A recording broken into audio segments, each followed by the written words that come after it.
Chapter 20. Kira gets away, then doesn't. It was a sunny day in Light City, and the heat was on Kira, and the cops were near. But not near, 'cause he's dead, remember? Lol. The snow was melty, and now a sandstorm was blowing in from the desert. Kira looked at his watch, which was on his arm, where he left it every day. "The cops will kill me if they find this," he screamed, looking at his death note. Then a Shinigami appeared. He was not like the other Shinigami because he wore a clothes like a spaceman, too breath safe in the Shinigami world, which was full of clouds and poison. On the spaceman clothes was the name Teosafj. And I just hit the keyboard, but it sounded cool, so I kept it. "Who the hyphen art thou?" said Teosafj, pointing at him. He took of his spacesuit helmet, and it was actually a girl inside, and it wasn't a spacesuit, but a time suit for flying in time.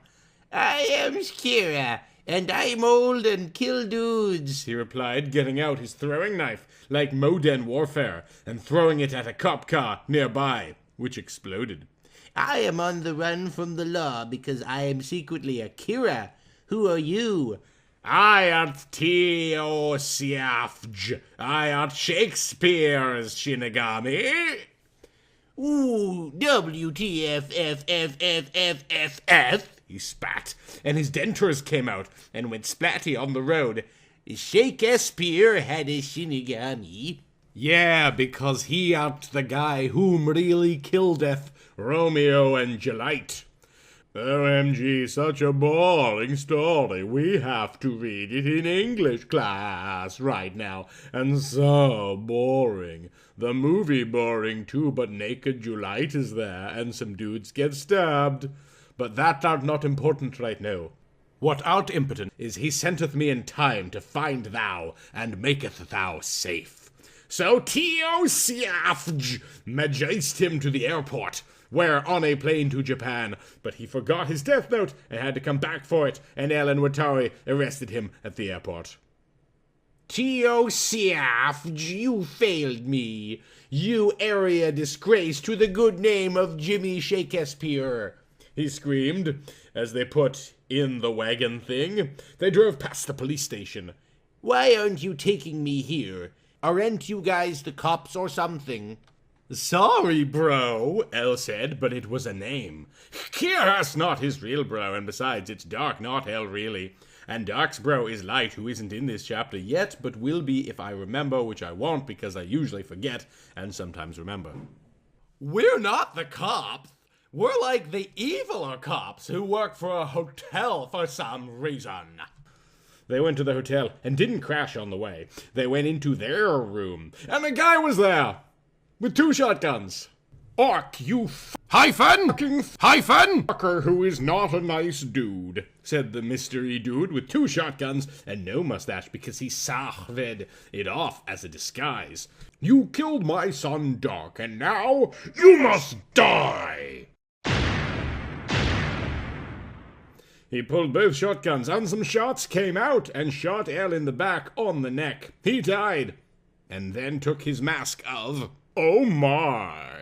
Soichiro screamed like a sad dude as he looked at his son, who he just shot, thinking it was another dude, when actually it wasn't, and it was his own son, who was killed by the dude he was pretending to be, and Soichiro had shot him, thinking he was that dude, when in fact he wasn't that dude at all, and it was all a case of mistaked dentistry.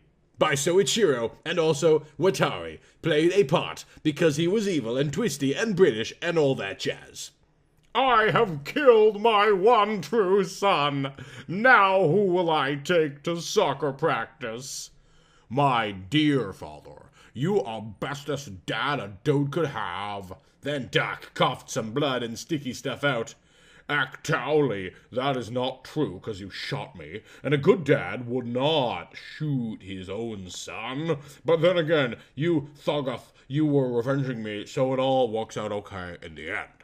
Kira got forgotten about, and he won't turn up agent in this chapter, 'cause he's not as impotent as Dark. And also, he's old and jailed now.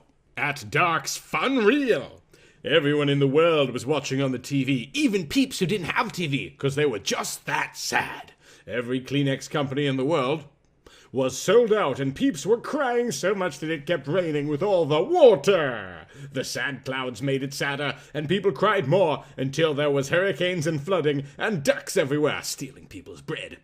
Shakespeare was doing a speech because he time traveled to the future to be there. For more info on how time travel works in the dark Yagami universe, check out The God of Time with No Name, or that chapter where Matt dies. I don't remember which it was, and I don't want to look it now, because it not impotent. This is just and I don't work hard on them, except this one, I guess, cause it's long and I have to hold down the sh button to writ it, which means I can only type with one finger, and it takes twice as long. It was a God speech, not one of his lame ones, like when people die in Romeo and Juliet when they die and rant about stars and stupid stuff. And forsooth, dark art the best eth dude, even though he art sometimes rude. He hateth a pet fish called Rexing, and really loveth the sexing. He hateth all the looks and smarts, he will liveth for ever in our hearts. Except he art dead, so he won't. So Ichiro was next, and he was crying. Then Noemi came out, get it? Ah! With the life note she stealed from the real L, and brought Dark back. Light, see, I remembered.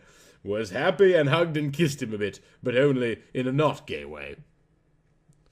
So, is there anything left to do? Light asked him, and also me, 'cause I'm stuck. Loads, Dark replied, giving his bro a nookie. First, we need to find Kira. No!